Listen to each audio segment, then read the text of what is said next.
मैं आज आपके साथ एक ऐसी बिजनेस अपॉर्चुनिटी को डिस्कस करने जा रहा हूँ जो बिजनेस अपॉर्चुनिटी आप एज ए साइड बिजनेस कर सकते हैं। आप उस बिजनेस अपॉर्चुनिटी के साथ जॉब कर सकते हैं और अपना कोई दूसरा बिजनेस कर सकते हैं और इस बिजनेस को भी आप फुल फ्लैग बिजनेस कर सकते हैं। ये बिजनेस आने वाले दौर में मज़ीद से मज़ीद ग्रो करेगा क्योंकि ये बिजनेस सारा जो है वो IT इंफॉर्मेशन टेक्नोलॉजी के ऊपर बेस कर रहा है और इसमें बहुत सी चीज़ें जो हैं वो ऐसी हैं जिसमें आप जो है इंफॉर्मेशन टेक्नोलॉजी की मदद से खुद कर सकते हैं। आपके पास सिर्फ एक लैपटॉप, इंटरनेट या मोबाइल का होना ज़रूरी है और इस बिज़नेस का नाम है स्टॉक एक्सचेंज। स्टॉक एक्सचेंज एक ऐसे बिज़नेस है जिस बिज़नेस में रिस्क भी है और प्रॉफिट भी है।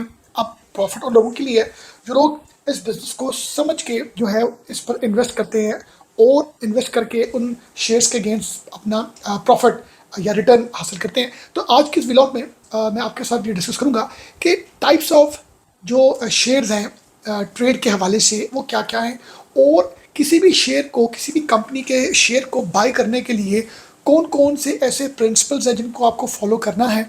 और अगर आप इस बिज़नेस में बिल्कुल नए हैं, एज ए बिगिनर आप स्टार्ट करते हैं, तो किन किन प्रिंसिपल्स का या किन किन फैक्ट्स एंड फिगर्स का या किन किन इंपॉर्टेंट चीज़ों का आपको पता होना ज़रूरी है ताकि आप उसी कंपनी का स्टॉक बाय करें जो आपको प्रॉफिट दे या आपका शेयर प्राइस इंक्रीज करे। और इस साइंस को समझने के लिए आपको कुछ बेसिक रूल्स को फॉलो करना है। जल्दबाजी या सुनी सुनाई बात पर आप जब किसी भी कंपनी का स्टॉक लेंगे तो आप जो है वो बहुत सा लॉस कर सकते हैं। तो अब जब कभी भी आपने इस बिज़नेस में आना है तो आपने दो प्रिंसिपल्स, एक फंडामेंटल जो इनके में एक फंडामेंटल जो एक इनका प्रिंसिपल है, दूसरा टेक्निकल, ये दो अगर आप किसी भी कंपनी के शेयर्स को स्टडी करने के लिए दो इन चीज़ों को अगर आप समझ लेंगे तो फिर आपके लिए इस बिज़नेस को करना बड़ा आसान होगा। सबसे पहले ये ओपन अ ट्रेडिंग अकाउंट। आप ब्रोकर अकाउंट अपना किसी भी AKD security, GS global, MRA securities और बहुत सी कंपनीज हैं, आप वहाँ पर अपना एक अकाउंट ओपन करेंगे। फिर CDC central depository company account में आप वहाँ पर अपना अकाउंट क्रिएट करेंगे, लिंक करेंगे अपने बैंक को, जो आपका बैंक है, क्योंकि बैंक के थ्रू अपनी अमाउंट ट्रांसफर करेंगे उस ब्रोकर अकाउंट में थ्रू CDC।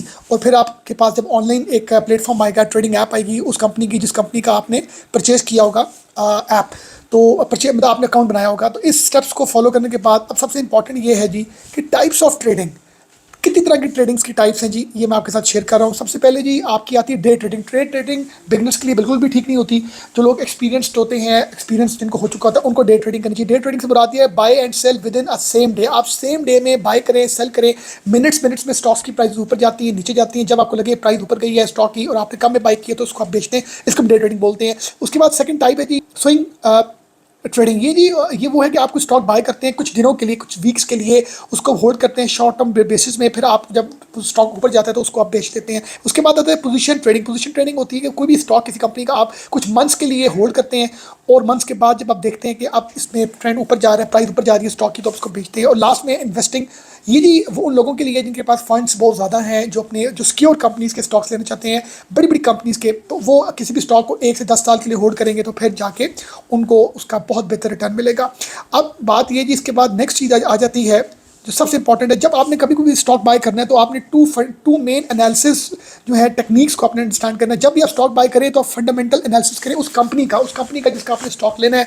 वो ABC हो सकता है, नेस्ले हो सकती है, PNG हो सकती है, आपका पैकेजेस हो सकती है, हबीब बैंक, लाइट बैंक हो सकता है, वो मतलब सर्विस शूज़, बाटा शूज़ हो सकती है, ओरिएंट हायर, हश पपीज़, कोई भी ऐसी कंपनी हो सकती है, मैकडॉनल्ड्स हो सकता है। कोई भी कंपनी की जब भी आप शेयर बाय करें तो आप उसका फंडामेंटल एनालिसिस करें। फंडामेंटल एनालिसिस करने के लिए आपको उनके फाइनेंशियल्स को पढ़ना ज़रूरी है। फाइनेंशियल्स को पढ़ने के लिए आपको SECP से उस कंपनी का रिकॉर्ड मिल जाएगा, आपको पाकिस्तान स्टॉक एक्सचेंज की कंपनी से, पाकिस्तान स्टॉक एक्सचेंज से उसका रिकॉर्ड मिल जाएगा, जिस भी कंपनी का आप शेयर बाय करना चाहते हैं। फॉर एग्जांपल आप जो है वो हबीब बैंक का आप स्टॉक बाय करना चाहते हैं तो आपको उनकी फाइनेंशियल्स को समझने के लिए वो आपको सारी इन्फॉर्मेशन जो है वो पाकिस्तान स्टॉक एक्सचेंज से या SECP से आपको मिलेगी, जहां पर आपको पता लगेगा कि जो हबीब बैंक है वो अर्निंग पर शेयर क्या दे रहा है। आपको ये पढ़ना बहुत ज़रूरी है। अगर तो अर्निंग पर शेयर ज़्यादा है तो इट मीन्स कि आपको इसमें बेहतर प्रॉफिट हो सकता है। अगर ये प्रीवियस ईयर के आपको स्टैटिस्टिक्स पढ़ने पड़ेंगे, प्रीवियस मंथ के, प्रीवियस वीक्स के मतलब जब आप स्टॉक बाय करना है तो आपने देखना है कि अर्निंग पर शेयर इस स्टॉक की कंपनी क्या ऑफर कर रही है, एक स्टॉक के अगेंस्ट जो है वो क्या प्रॉफिट कंपनी जनरेट कर रही है। फिर प्राइस टू अर्न कि आपने अब उस स्टॉक को जब बाय करना है तो उसकी उसकी प्राइस रेशो क्या है। अगर तो लो प्राइस टू अर्न है, अंडर वैल्यू है स्टॉक, तो वो बेहतर टाइम होता है स्टॉक को बाय करने का। फिर आता है जी डिविडेंड यील्ड। डिविडेंड यील्ड से मुराद ये है कि जो कंपनीज डिविडेंड देती हैं क्वार्टरली, एनुअली, सेमी एनुअली, तो उसको आपने उस कंपनी की आपने सारे फाइनेंशियल्स को स्टडी करने के बाद आपने जो है वो डिविडेंड को डिवाइड करना है शेयर प्राइस से, इनटू मल्टीप्लाई करना है 100 से। वहाँ से अगर आपको लगेगा कि ये डिविडेंड ज़्यादा दे रही है कंपनी, तो उसका मतलब है कि ये इन्वेस्टर्स के हवाले से एक बेहतर ऑप्शन है इसमें इन्वेस्ट करना। या नंबर 4 में आता है जी डेट टू इक्विटी रेशो। ये भी पढ़ना ज़रूरी है आपको उस कंपनी के फाइनेंशियल के, उस कंपनी ने कितना लोन लिया हुआ है। अगर तो कंपनी ने ज़्यादा लोन लिया हुआ है तो रिस्क ज़्यादा है, आप उसके स्टॉक्स बाय ना करें। अगर किसी कंपनी के ऊपर डेट्स, कर्जे, लोन्स कम है तो फिर लो रिस्क हो, तो वो आप बाय उसका करें। इसी तरह रेवेन्यू ग्रोथ, आपको किसी भी कंपनी की सेल्स एंड प्रॉफिट को चेक करने के हवाले से बेहतर पता लगता है कि अगर किसी कंपनी की सेल्स एंड प्रॉफिट ज़्यादा है तो उसके शेयर बाय करना ऑब्वियसली बनता है। नंबर सेकंड, ये इंपॉर्टेंट है कि जिसका भी आपने स्टॉक बाय करना है, आपने देखना है कि उसका टेक्निकल एनालिसिस कैसे करना है। टेक्निकल एनालिसिस करने के लिए आपको SECP की साइट पर, पाकिस्तान स्टॉक एक्सचेंज से, आपको उस कंपनी के प्राइस चार्ट, ट्रेंड्स, पैटर्न्स मिलेंगे, जिससे आप डिसाइड करेंगे कि आपको स्टॉक बाय करना है कि सेल करना है। और उन चार्ट्स को देखते हुए आपको पता लगेगा कि उनका सपोर्ट और रेजिस्टेंस क्या है। सपोर्ट से मुराद है price level where stock usually stop and falling. जब किसी भी स्टॉक की प्राइस कम हो रही होती है तो वो बाइंग टाइम होता है, और जब किसी भी स्टॉक की रेजिस्टेंस रुक जाती है, प्राइस ऊपर नहीं भाड़ी होती, तो वो उसको बेचना बेहतर बनता है। ये कुछ टेक्निकल कुछ प्रैक्टिसेस हैं जो आपको करनी चाहिए। इसके साथ है जी मूविंग एवरेज, इसको अंडरस्टैंड करना बड़ा ज़रूरी है। मूविंग एवरेज को, this is very simple. Moving average से मुराद है कि जब आप कभी भी किसी कंपनी के चार्ट्स देखते हैं, आप ग्राफ देखते हैं, तो वहाँ से आप 50 डेज़ का जो आपको एक ट्रेंड मिलता है उसको आप फॉलो करें, वो आपको बेहतर गाइड करेगा, बेहतर, उससे बेहतर आप डिसीजन कर सकेंगे एज़ कम्पेयर टू 200 डेज़ का जो आपका ट्रेंड होगा। आपने अगर देखा है कि 50 डेज़ का जो ट्रेंड है वो पॉजिटिव जा रहा है, ग्रीन है कैंडल, और एक पॉजिटिविटी आ रही है, उसके स्टॉक की प्राइस ऊपर जा रही है एज कम्पेयर टू अदर जो उसके 200 डेज हैं, तो आपको उस ट्रेंड के अकॉर्डिंगली बाय स्टॉक्स कर लेने चाहिए। आपको लास्ट जो मतलब 50 डेज हैं, रिसेंट 50 डेज हैं, उसको आपको ज़्यादा फोकस करना है एज कम्पेयर टू 200 डेज से। इसी तरह अगर आपको लगेगा कि एक कंपनी के शेयर्स डाउन जा रहे हैं 200 डेज तक, और 200 डेज तक बेटर है, मगर रिसेंट 200 डेज तक, रिसेंट जो 50 डेज के जो स्टॉक्स हैं वो प्राइस डाउन जा रही है, तो उसका मतलब है कि आपको अपने स्टॉक्स को सेल करना ज़रूरी है। इसी तरह अगर आप शॉर्ट टर्म इन्वेस्टमेंट करना चाहते हैं तो फिर आप 50 डेज़ को फोकस करें। अगर लॉन्ग टर्म करना चाहते हैं 200 डेज़ को आप करें। इसी तरह वॉल्यूम एनालिसिस से मुराद ये है कि जब आपको लग रहा हो कि किसी भी कंपनी के स्टॉक ज़्यादा खरीदे जा रहे हैं, उनकी प्राइसेस बढ़ी हैं, इट मीन्स के बायर जो है वो उसको ज़्यादा इंटरेस्ट लेगा उसको बाय करने के वाले से, तो वो किसी भी स्टॉक का वॉल्यूम ज़्यादा है, सेल परचेज ज़्यादा हो रही है, तो इसका मतलब है कि इसका स्टॉक आपको लेना चाहिए। लास्ट में जी ये RSI, रिलेटिव स्ट्रेंथ इंडेक्स, ये भी बड़ा इंपॉर्टेंट है। जब भी आप कभी कोई स्टॉक बाय करें तो आप देखें कि उसका जो RSI है वो क्या है, मतलब वो जो 0 to 100 है। RSI if stock is too cheap और टू एक्सपेंसिव, ये आपको बताता है RSI। अगर RSI बिलो 30 है तो इसका मतलब है कि आप स्टॉक बाय करें, क्योंकि स्टॉक की प्राइस चीप है, तो ये बेस्ट टाइम है स्टॉक बाय करने का। For example stock drop from 200 to 120, it means कि इसका जो RSI है वो 25 है, तो अब आपका ये टाइम है स्टॉक को बाय करने का। और इसी तरह अगर स्टॉक जो है उसका RSI लेवल 70 है तो फिर आपको स्टॉक बेचना चाहिए। ये सारी इन्फॉर्मेशन आपको SECP की साइट से, आपको जिस भी आप ऐप को खरीदते हैं, जिस भी ऐप पर अपना अकाउंट बनाएंगे ट्रेडिंग, वहाँ से आपको इन्फॉर्मेशन मिलेगी, और पाकिस्तान स्टॉक एक्सचेंज से, SECP से, जिस भी कंपनी की आप ये चीज़ें स्टडी करना चाहें आपको मिलेगी। फिर थर्ड जो पैटर्न है वो जी कैंडल स्टिक पैटर्न है। अगर बुलिश जो है वो उसके स्टॉक्स जा रहे हैं ग्रीन अपवर्ड की तरफ, तो आप स्टॉक्स बाय करें। अगर बेरिश जो है इन फ्लिंगिश जो है वो जा रहे हैं तो आप उसको सेल करें।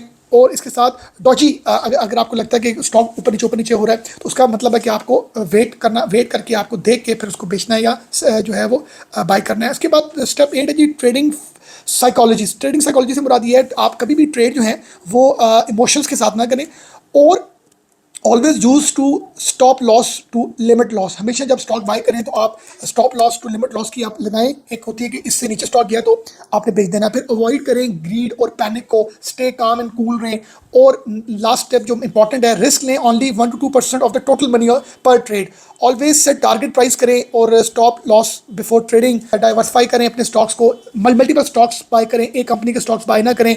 और ट्रेडिंग के हवाले से जो ये वेबसाइट्स हैं, PS x.com.pk और www.investing.com, ये बड़ी इंपॉर्टेंट है जी। और अपने इस स्टॉक्स की इस तरह करें कि जितने भी पैसे हैं उसमें ब्लू चिप के स्टॉक्स 40% लें, डिविडेंड स्टॉक्स के 30%, ग्रोथ स्टॉक्स के 20% और पेनी स्टॉक्स के 10%। पेनी बहुत रिस्की होता है, ग्रोइंग कम रिस्की होता है, डिविडेंड बेहतर होता है और ब्लू चिप दी बेस्ट होता है जी।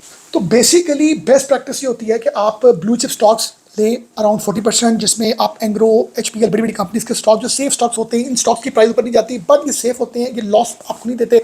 अपनी इन्वेस्टमेंट का 40% ऐसे स्टॉक्स में लगाएं और फिर 30% डिविडेंड स्टॉक्स में लगाएं, जैसे फौजी फर्टिलाइजर है, हैपको, और जो अच्छी कंपनी जो ग्रो कर रही हैं, जो सेटल कंपनीज हैं। और 20% आप जो स्टॉक्स बाय करें वो जो ग्रोथ स्टॉक्स हैं, जो कंपनीज ग्रो कर रही हैं, अभी नीचे से ऊपर जा रही हैं, उतनी पॉपुलर नहीं है बट अच्छी उनकी प्रॉफिट एंड लॉस है और आने वाले वक्त में आपको लगता है कंपनी बहुत ग्रो करेगी। जैसे कंपनी है हैवल गाड़ी फॉर एग्जाम्पल इंपोर्ट कर रही है, उन्होंने अपना प्लांट नहीं लगाया बट वो आप ऐसी अनाउंसमेंट कर रही थी कि हम अपना प्लांट लगाने जा रहे हैं पाकिस्तान में, तो इसका मतलब एक ग्रोइंग कंपनी है। और पेनी स्टॉक्स वो हैं जो बड़े रिस्की स्टॉक्स होते हैं, जो कंपनीज जो उसमें आप अपनी 10% जो है अपनी अमाउंट इन्वेस्ट करें क्योंकि वो रिस्की होता है। तो ये मैंने आपको ओवरऑल बताया है कि जब कभी भी आपने कोई भी स्टॉक बाई करना है तो आप उस स्टॉक को बाय करने के हवाले से उस कंपनी के statistics, financials, fundamental, technical analysis आप जो SECP की साइट से भी उनके स्टैट्स लेके कर सकते हैं, पाकिस्तान स्टॉक एक्सचेंज से भी ले सकते हैं और बहुत सी ऐसी ट्रेडिंग ऐप है जिनमें आपको ये सारे स्टैटिस्टिक्स मिल सकते हैं। और इस चीज़ को फॉलो करने के बाद अगर आप इन्वेस्ट करेंगे तो उस पर प्रॉफिट के चांसेस हाई होंगे और लॉस के चांसेस कम होंगे। अपना बहुत ख्याल रखिएगा। Thank you very much.